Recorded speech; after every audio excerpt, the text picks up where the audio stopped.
All right. Let's see. I think we should be good to go this time. Okay, looks like the stream is working. Cool. Sorry I'm so far off to the left. To the left, to the left. To the left. Okay, yeah, I don't have to be cheesy yet. Well, good afternoon to all who are joining us. So today we're going to go ahead and focus on the SAT verbal section. Now, there's going to be some things about this stream that I'm going to call out as very important. One, things that are better. One, production is going to be better. So you're going to be able to interact a little bit better because I will have chat right in front of me. I won't have to dig through anything for that. Two, audio is going to be a lot better. And I'm going to feel a little bit better because audio is better. We have a dedicated microphone and we have some nice noise canceling. So let me know how that all comes about. And then lastly, what isn't going to be as good is going to be our subject matter today. So we're going to be talking about how to get the SAT reading section right. And then we're going to go ahead and talk a little bit more about what to do to properly prepare for the SAT, answer any questions if there are there.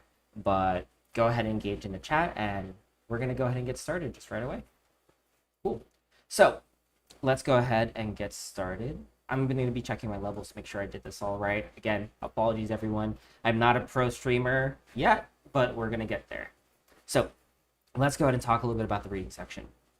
So get the wording right on the SAT or get the SAT reading right, whichever way you want to call it. This is what we're going to call this segment today.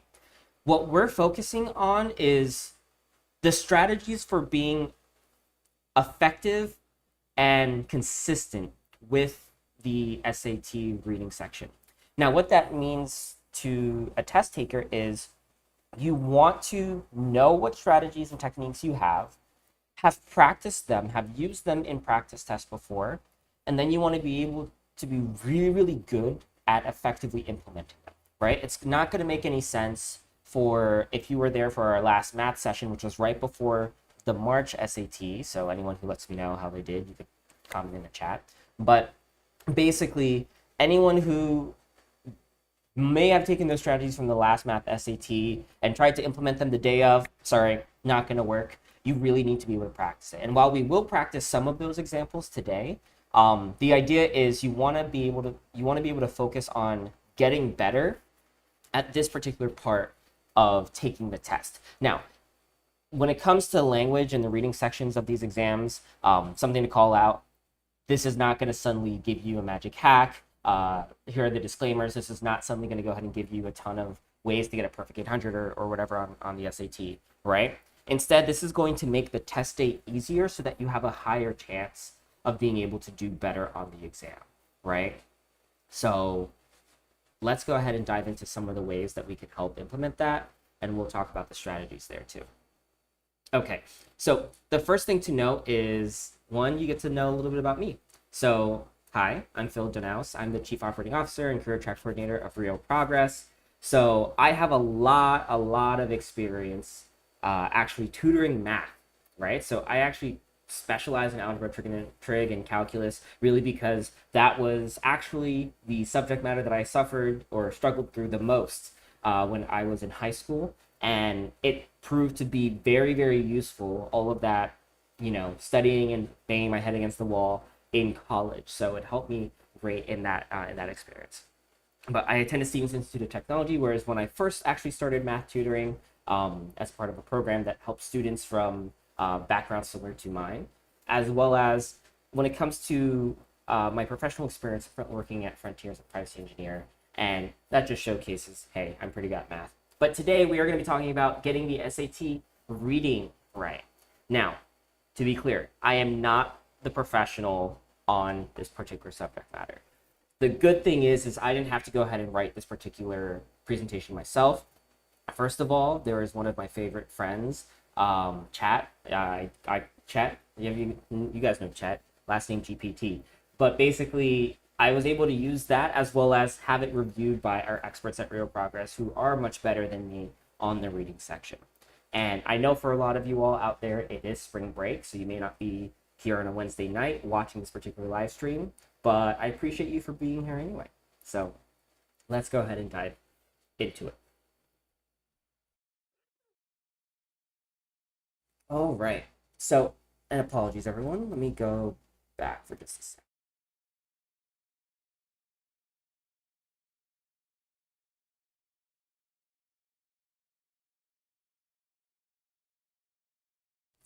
All right. I had to just make sure I got my sneezes out of the way. Now we should be good to go with this session.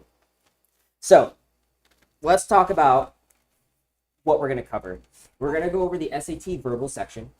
Now, what that means is this is all things to do. It's like difficult because there's not necessarily reading. It's not necessarily just about words or language.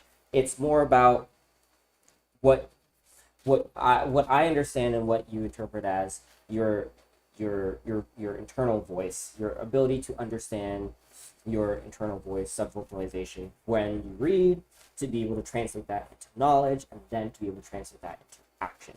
So verbal could honestly include writing. It could include understanding the way that someone writes. It could understand. It could be about some of the way people speak. That's how I've interpreted it as the verbal section, and it seems to be a better option to call it the verbal section because it is really about comprehension.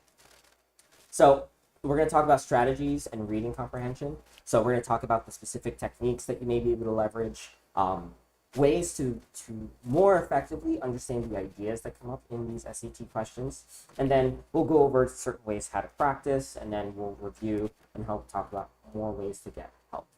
But again, the general gist and the general idea of this is to make sure that you are leaving with better information at, better information, but also, and I think more importantly, a better feeling of preparedness for the SAT, a better strategy that you can leverage for the SAT, as well as let's see, what else can I talk about? Yeah, that's basically it. We just want you to feel better about the SAT and everything that's involved with it. So let's go ahead and review some of those next sections. Where is it? Here we are. Cool. So about the reading section. It's always good to overview the reading section and talk about exactly what you're going to be taking, especially if it's your first time. Just a quick tidbit. You should be looking to take any standardized test at least more than once. The recommendation that we make at RP is 2. If you are a student for which the test fee is a problem, there are fee waivers, so it's important for you to ask your guidance counselors for assistance with those. So we do encourage everyone, if they can, to take the test multiple times. Of course, it's going to be the more the better because you're just going to be more comfortable with it. But the reading section this year we found to be pretty interesting, really, because what we begin to learn is that, because you can make an online test, you can make it a little bit more dynamic. That is what they're doing, so we're going to go ahead and showcase that. So talking about the reading section, they break it up into 2 modules. In the reading section, they are equal times, 32 minutes. In module 1, you will get a mix of easy, medium, and hard questions. Okay, so there may be different questions of different levels of vocabulary, complexity of thought or idea. Those will range from easy to hard. And then based on how you do on the first module, the test will adapt and give you questions that it feels that you might that might be more challenging if you did very well, or that would be a little bit easier if you didn't do as well, right?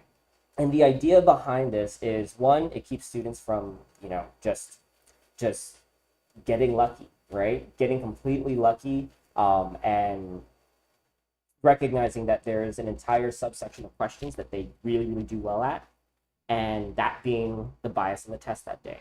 So it really does look to play to your weaknesses in a way, but it's important to know that based on the questions that you have in module 1, if you felt like all of those were hard, guess what? They might even be harder in the next one. If you thought all of those were easy, just wait. Module 2, that's again 32 minutes in the same format. It's in reality what we expect from all of our different students is to be able to take about a minute 30 seconds per question on average. Now, there are entire reading sections that are involved in the SAT. We're not counting that as a part of the average. We really only want to be spending about a minute on each question. So in order for you to be able to effectively do that, right, you need to have a strategy in advance ready to go that you can take with you going into that exam. All right. So let's go ahead and discuss some of those options now. Here, let's talk strategy for reading comprehension. I find this to be the most difficult part of any student taking the SAT for the first time because, again, if you are not a reader, this guide here is not suddenly going to make you a massively better reader. It's not going to transform anything for you. So you need to have a base layer of comprehension already going into the test. This is why you'll hear us at RP, we will say read, read, read for the love of life, and all of that is good. Please read. Because reading is what's going to help you truly understand. Well, it's going to first heighten your vocabulary, 2, help you understand more complex thoughts and ideas, and 3, just makes you faster at doing this test. So you really need to be reading. If you are a sophomore or junior, take advantage of that time and begin reading. Summer reading is going to be great, a great example of a way to really get adjusted to taking the test. So let's talk about those strategies. Of course, like any particular question or like for any particular exam, again, you have those 2 separate modules. Within those modules, you are able to access any of those questions and go back to any of those questions within the modules. So the idea is to go ahead and answer the questions that are easy first, okay? And this is where you're going to need to have some practice involved, right? Identifying whether or not a question is easy or not is going to be really dependent on your skill level. So you want to be able to have some familiarity with examples. Eliminate wrong answers, process of elimination. Deduction, my dear Watson. That saves a lot of time, especially on this type of SAT, in which where, again, there is no penalty for taking a guess, okay? There is no penalty if you are trying your hardest and you are out of time, you only have 5 seconds to answer, 5 questions, just guess, okay?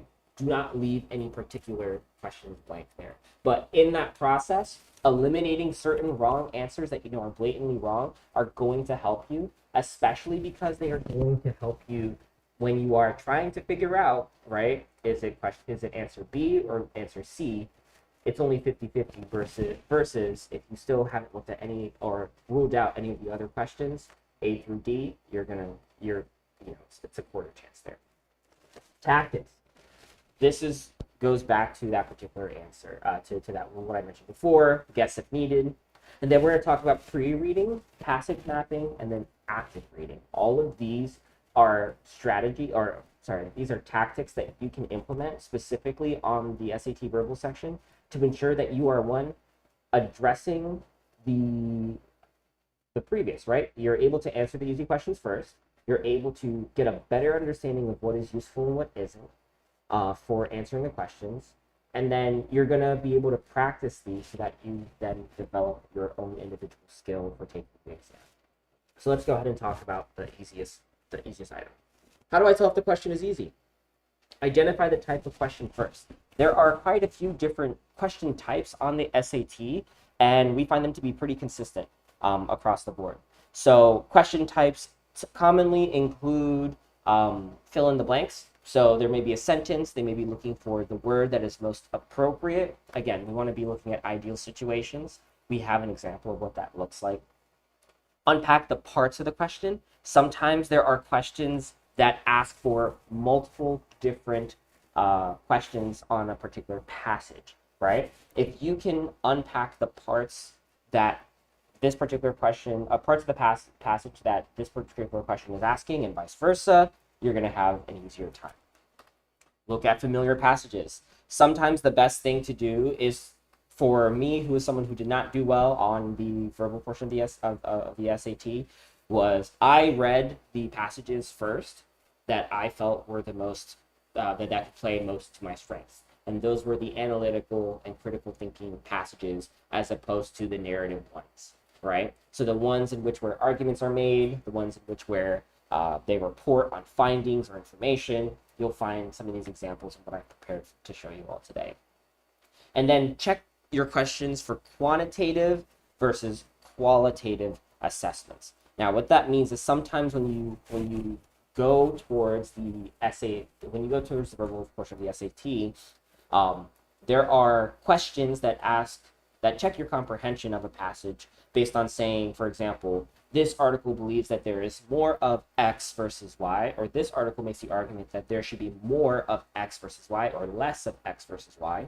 Those you can think of as quantitative, right? So there is a quantity that is being communicated, and you want to try to extract that. And then there's qualitative, right? So there are ways in which where there are questions that will ask, what is the best fit for this particular question? And again, we have examples to go ahead and showcase exactly what all of those look like, right? Play to your strengths and avoid questions you quickly cannot make sense of. That's the same advice we gave on the math portion. We're giving it to you here because it really is critical and important that you are able to just get answers down, the right answers down first, and then take your time to go through the questions you haven't answered already, so that way you can go to move forward.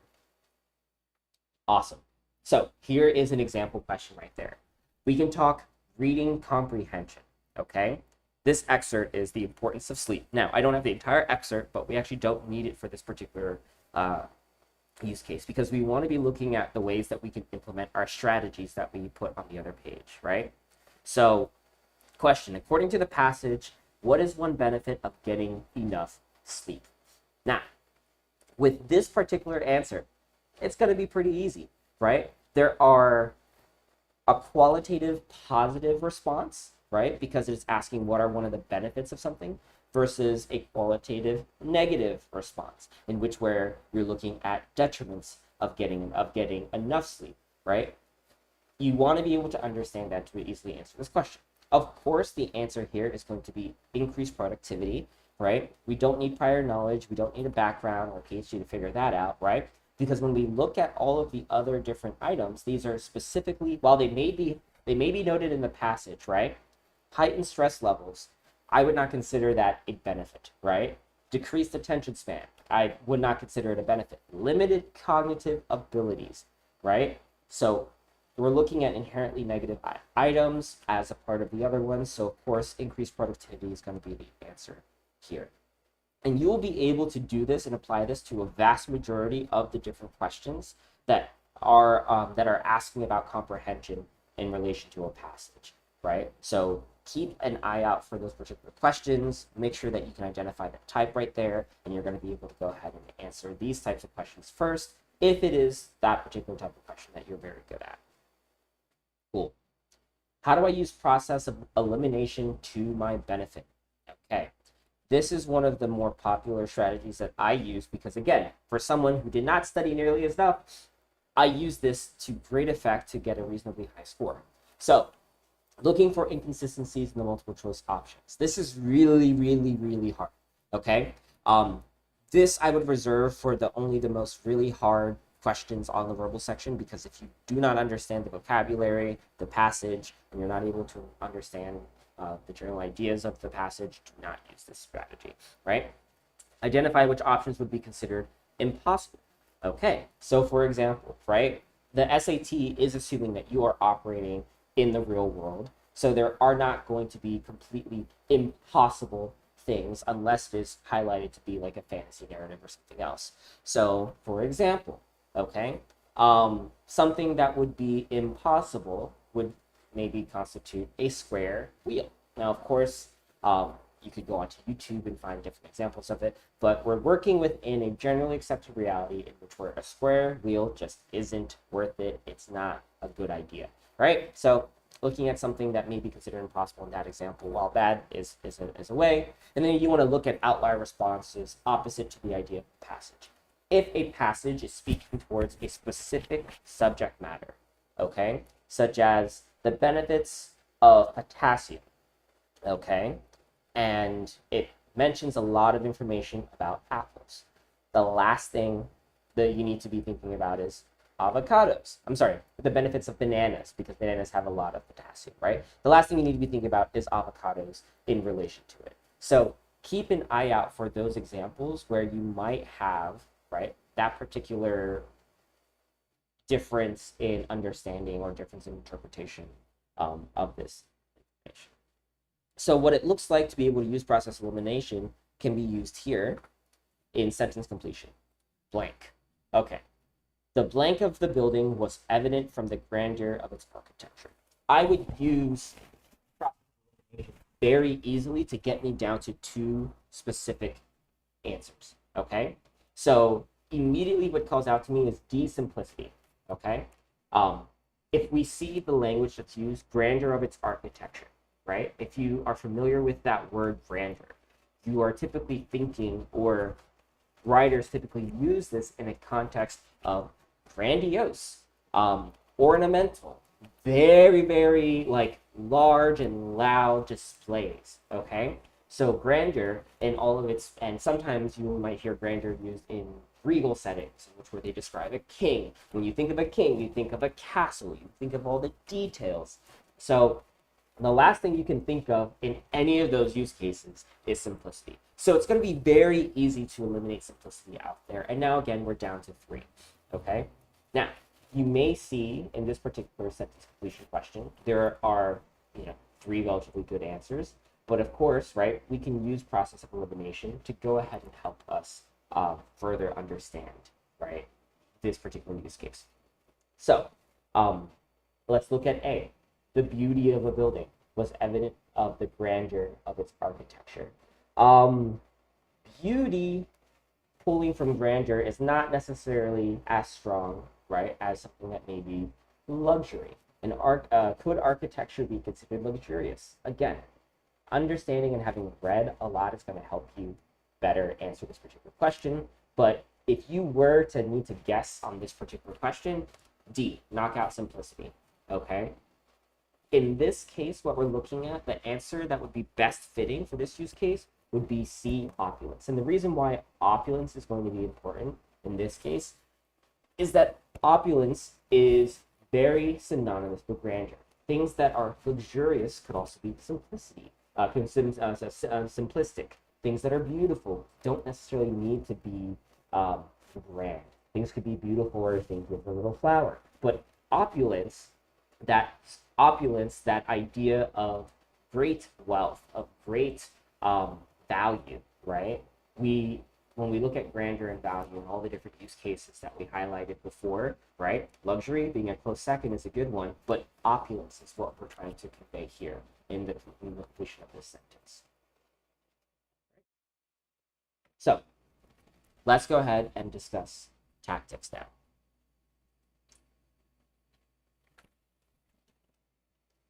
Uh-oh. Here we go. Sorry about that. We had a rogue slide in the middle there. Okay. Let's go ahead and discuss those tactics, and let's go ahead and discuss the ways that these tactics can go ahead and help you. All right, so fill in every question, guess if needed, okay? We're going to skip this one because this one is very simplistic. It's the same one that you can take away from the math portion, right? let's jump directly to pre-reading and discuss what pre-reading is and how you can best utilize this tactic. Okay, so pre-reading, as defined by a variety of different sources, but most importantly, ChatGPT and International RP, can be defined as these main 6 items. Okay, so pre-reading it itself, right, is a combination of actions that you are doing, right? It is something that is practiced. It is something that you can't just jump into a passage and having done for the first time on this exam. So what it includes is previewing. So this is not skimming, but this is scanning title headings, subheadings, and visual aids to get an overview of the text, right? What I like to do is I like to read the first sentence of each paragraph, because typically in an analytical paper, they are making a statement. First this, then this, then this, then this. And then in between all those different first this, then that, they expand on the information. So it is very useful to go ahead and leverage previewing as a part of this particular strategy. Activating prior knowledge, right? Build connections to things you're familiar with by relating the key themes in the reading, right? If you are familiar with a very common high school text, the Odyssey, right? You may be familiar with the particular aspect of the story in which where Odysseus returns home and he finds his entire house a mess. And instead, what he does is he ends up helping his wife devise a plot to identify or exactly who is the person who will who will shoot the arrow through the various different rings that he has. And of course, no one could do it except for this superhuman Odysseus, right? But having knowledge of the story, of the connections, if you hear about a Cyclops, hey, you know that's a part of the Odyssey. If you know about Sirens, hey, that's a part of the Odyssey. Very important to activate prior knowledge, and that's why reading is so important. If you do not read, you don't have this prior knowledge to be able to work with. Setting goals, earmarking specific goals or objectives in the reading. This I do a lot. It's as simple as highlighting the section that says, in conclusion, this, then this. Or something, blatantly called out. There's more potassium in a banana than there is in an apple, right? That is so really important to be able to use, okay? Predicting, using what you know about a subject to anticipate the argument and reasoning. I saw this all the time. Many articles in the SAT, for some reason, involve questions surrounding common topics of the day. In my time, there was a question on my SAT about climate change, in which where they discussed the use of wind power versus solar power, and the benefits and the negatives of either, right?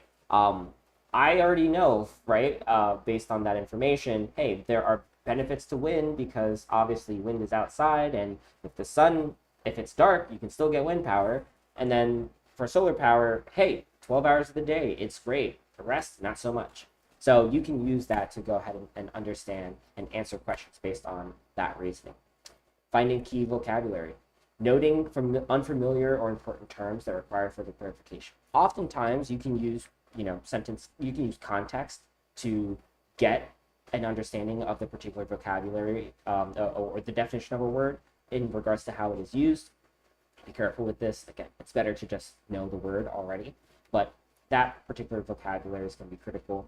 And then making connections, right? Being able to reflect on how the text relates to personal experiences, other readings, or current events. And that goes back to being able to understand the text at a different level, at a deeper level. So let's go ahead and look at the next particular strategy here, because this is what I find to be very, very useful. Okay, read the questions in the passage first, if possible, right?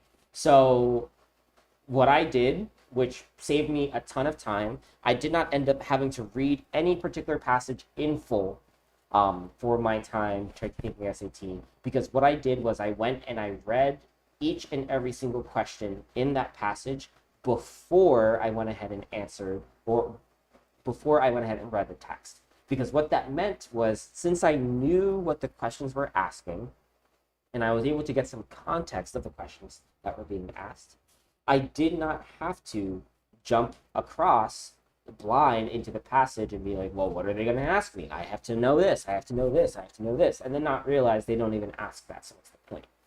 Read the questions in the passage first. This is one of the strongest strategies we find to be the most effective for students there. Mark up topics and themes, right? So this is where this goes back a little bit to pre-reading, but we're asking you specifically to highlight or to remember very quickly, or to ingrain in your head specific topics and themes that end up proving to be useful, right? So if there is a passage such as the one that we read some time ago, let me see the example. Oh, the importance of sleep. That is what we used. So in an article about the importance of sleep, right, it would be very important to know that 8 hours of sleep is what is considered the most optimal amount of sleep for anyone aged between 15 and 70, for example, right? That might just be something that is highlighted very important. If you're trying to answer that question or a similar question on how much sleep do they recommend for someone who is age 35, right? That would have been great to highlight right there, okay? So you want to be able to go ahead and mark up those topics and themes and star them. So that way when you go back to the passage, it's going to be easy. And that's how you use the questions as a guide to help you figure that out, right? Cool. And then finally, active reading. This one is just hard. I am a person who struggles with this all the time. Very much a attention deficit like in my behavior with reading. I'll read a passage and I will have to double back 2 or maybe 3 times because I'm like, what did I just read? Very critical to just read with intention. It's not about absorbing words. It's about opening new doors to new worlds. Basically, just read with intention. Active reading can persist of a variety of different techniques and strategies. I don't have time to go over all of it, but again, the idea is when you do end up focusing in or doubling down into a passage, make sure that you are taking note and are actively, and that you catch yourself as actively taking in information as opposed to just skimming through it because you're really, really anxious for the exam. All right, so let's go ahead and look at a few examples that we have here. In this case, we have a grammar and syntax question. So I'll leave this out for you for a little bit, and then we'll go on to try and answer this particular question. So, which of the following sentences contains a grammatical error? Okay. Let's see. Let me just take a look at how our stream is doing on YouTube just to make sure it is running.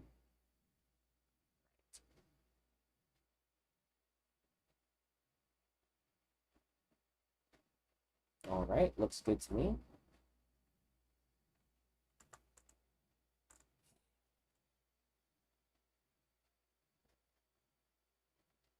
Okay, so in this case, if I were to go on to answer this question, which of the following sentences contain a grammatical error? I would actively read, right, and look at each of these different questions more specifically. She sung beautifully at the concert last night. Does that sound right? Does that roll off the tongue to me? I don't know. I'm not really that good at grammar. But the important thing to note is that, right, are the tenses correct, right? Is there a subject? Is there a verb? Is there context? Are the descriptors applied in the right place, right? So the children's choir sang joyfully at the holiday concert. Okay. Is sung a word or sang a word? Who knows? The teacher asked the students to read silently for 10 minutes.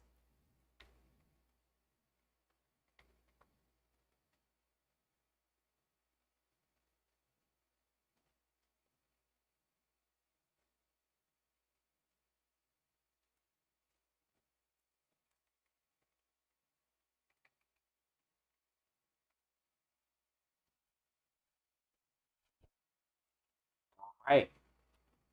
He has ran the marathon every year since 2010. That was interesting.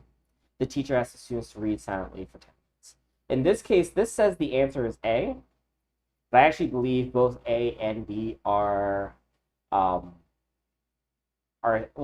A A is the answer. Okay, A is the answer because while B has an improper use of a term, if it were properly implemented, like sang or sing or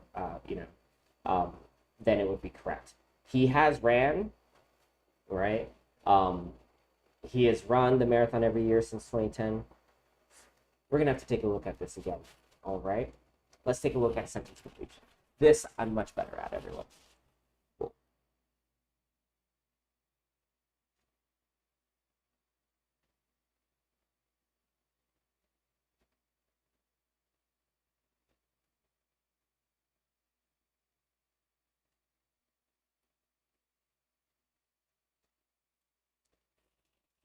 Okay. So, sentence completion. The novel's intricate plot and well-developed characters blank readers of all ages. Okay. If it's intricate plot and well-developed characters, um, there are a variety of different things, right? Um, I think that this could be. If the characters are well developed, I think we're looking here at a positive connotation. So to look at bore, disappoint, or confuse, we aren't actually looking at something that is correct. Enchant is the only positive language term used here, so the answer would be A, enchant. This one's pretty straightforward here. Reading comprehension. Passage expert. The ethics of artificial intelligence. Question. In the context of the passage, what is meant by algorithmic bias? Now, this is very, very important to think about when you are embarking on a subject that you may not be super familiar with. Okay. In this case, we don't have the passage. Okay. But I want you to think about, right, the word algorithmic and the word bias. Okay. Is bias a positive a positive word? Is it usually used in a positive connotation or a positive context, or is it used in a negative connotation? Right. So we want to be able to understand, right, what might be good from an AI platform versus what might be bad from an AI platform, especially in the case of the ethics of artificial intelligence. So take a few seconds to think about this one and just, keep an answer to yourself and write it down.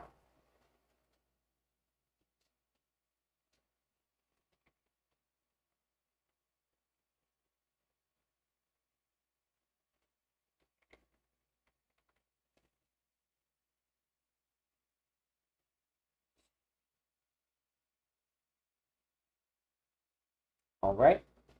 So for algorithmic bias, if you take away algorithmic and you just look at bias, we know as bias as being something that is inherently negative, that typically or normally involves the favoring of people versus or certain people or certain things versus other things, such as K-pop stans. They talk about their bias all the time, right? They definitely have a member of their K-pop groups that they favor versus others. So it's very easy to showcase that B is the answer in this case, the tendency of algorithms to favor certain groups over others. This is an easy way for you to use prior knowledge to help you along in this particular exam, right? I was able to use my knowledge of K-pop fandoms and culture and all that stuff, not because I am a stan, but because, I have siblings who are. But it is useful to know if I did not know what the word bias was, if I did not understand what algorithmic bias might be. But again, we are looking at it in the same way, in which where AI is involved, there's a bias, there's the favoring of certain groups over others. Answer is definitely B. Cool. So we're at about 40 or so minutes. There aren't too many people in the live stream or on this live stream this time, but go ahead and feel free to review. And of course, I'm gonna offer you some information as to where you can go ahead and actually get some help. But these are the main takeaways. The basics are very much the same to what we have discussed in the math section previously, but we want to just make sure that, these are called out again. And most importantly, just practice. You just need to practice. Rome wasn't built in a day, neither will your vocabulary be. So just practice. Make sure that you're putting in the time. Don't stay up all night the night before trying to read and trying to practice these particular techniques because they aren't going to work. You do want to make sure that you are active in maybe even just doing flashcards, familiarizing yourself with certain words. Honestly, the word flashcards don't really work nearly as effective as just reading and being able to have a dictionary with you. Of course, you have your phone, looking up the words that you don't understand so that way you can understand how they may be used, and then practicing online.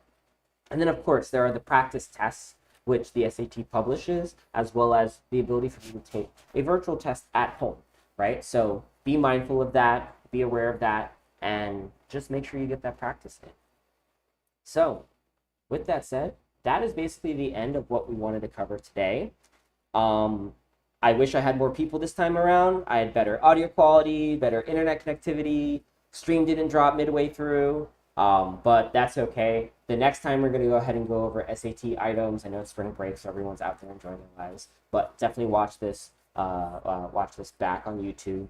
But the next time we do meet, we are going to be talking about just general questions and answers about the SAT, anything. If you come prepared with questions that you've looked at, you need help answering, or if you come prepared with actual test examples, or if you just wanted to know a little bit more about Real Progress as a whole and how we can help you study for the SAT next week, not next week, but in 2 weeks, that will be the time to go ahead and do it. And I'll be here, and I'll be joined by some of our other staff members as well to go ahead and make sure that we can answer as many of your questions as possible as a part of this series. So thank you for watching, and all of y'all have a great time.